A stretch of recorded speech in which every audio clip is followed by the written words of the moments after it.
All right, I'm gonna make another video on the free will versus God's sovereignty discussion, and I've come up with a concept called horseshoe theology, essentially. Now, I made a previous video, which is I'm going to delete soon, or I'm going to leave up actually, but I'm not going to add it to the playlist because it's not quite a complete analysis for this concept.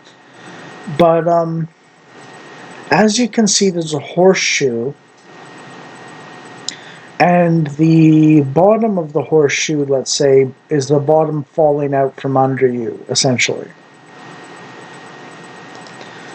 And the highest level you can go in is secure in God's choosing you and caring for you, but you also choose right over wrong, and you are like, okay, God chose me, I'm going to do what's right because God chose me.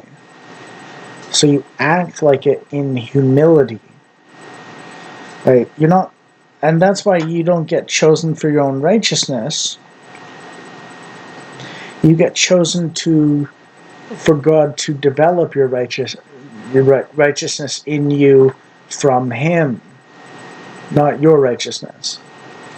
So that's why it's important to have God's righteousness in you, not your own righteousness.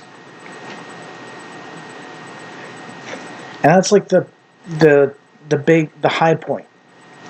Now on the near the bottom, absolute bottom, or the empty space, is two polar opposite concepts that lead, because it's a horseshoe, to generally a similar attitude, which is the very bottom one. So basically, on the left-hand side, the tip of the horseshoe says, I'm so good I choose to be righteous and godly. On the opposite horseshoe tip, there's God chose me so I don't have to act good and I can be as bad as I want. And then the bottom falling out is when you hit, I am God, my righteousness is perfect, emphasis is on me, not God. And this should resolve the wording difficulties of theology from people. It's sort of Calvinist in a way, but at the same time, it's kind of like there's a little bit of like you can choose how you respond to the circumstance and so on. But it's kind of a map of like my beliefs, which I think are fairly biblical at this point. I've been working on my biblical understanding somewhat over the years. But this is a formulation that says Arminianism, or I'm so good I choose to be godly, or hyper-Calvinism, God chose me and it doesn't matter what I do that's good or bad.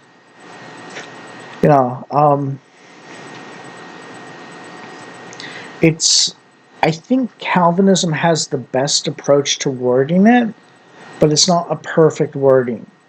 And this is my systematization to try and point at what I think is valid in Calvinism, and what other church denominations are trying to point at in some sense. So it's a way to resolve the wording autism spurgfest of the different denominations in how you approach life. Because it's not just like, I mean, people spurg about the wording and get into semantics, but they don't like actually pay attention to like the core of the message. And when you're very autistic about it, you can need to get into semantics to some extent, but you can be trapped in a very unproductive mindset where a different denomination is Satan incarnate when it's actually somewhat close to your own, in some fashion. And the free will versus God's all-powerful, all-knowing thing, predeterminism and free will, is a spicy subject for a lot of people. But this is my way of resolving the issue, essentially. And this is sort of an attitude towards life principle, guide, whatever you want to call it,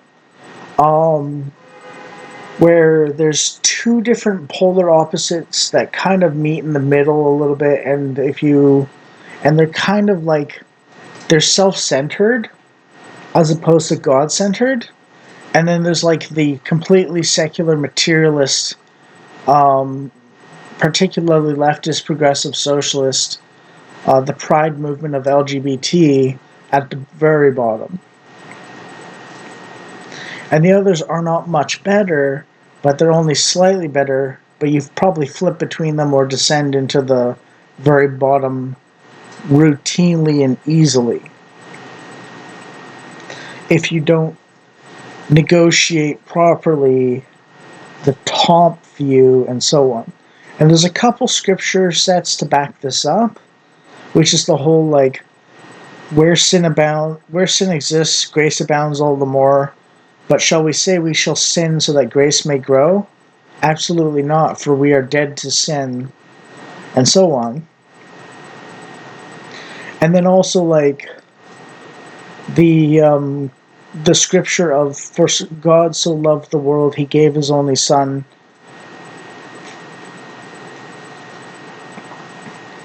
to save sinners.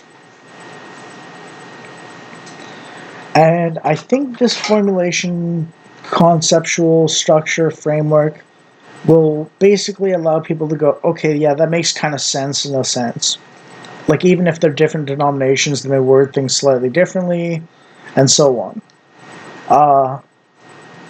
So if you take objection to my saying Arminianism or hyper-Calvinism,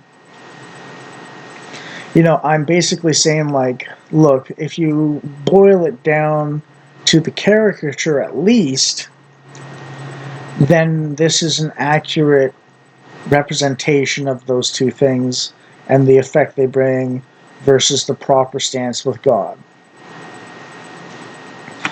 I'm prone to studying Calvinism, I'm prone to studying Catholicism, Orthodoxy, Southern Baptism, I think. Gavin Ortland, Southern Baptism, I believe, or Baptist at least. And this whole question has been eating my mind for a while, and I basically just slept on it, and then it kind of started to make some sense. Eventually, took about 3 years of studying Christianity, 8 hours a day or something to do it. But I guess I got a breakthrough today, big time. So praise be to God for that.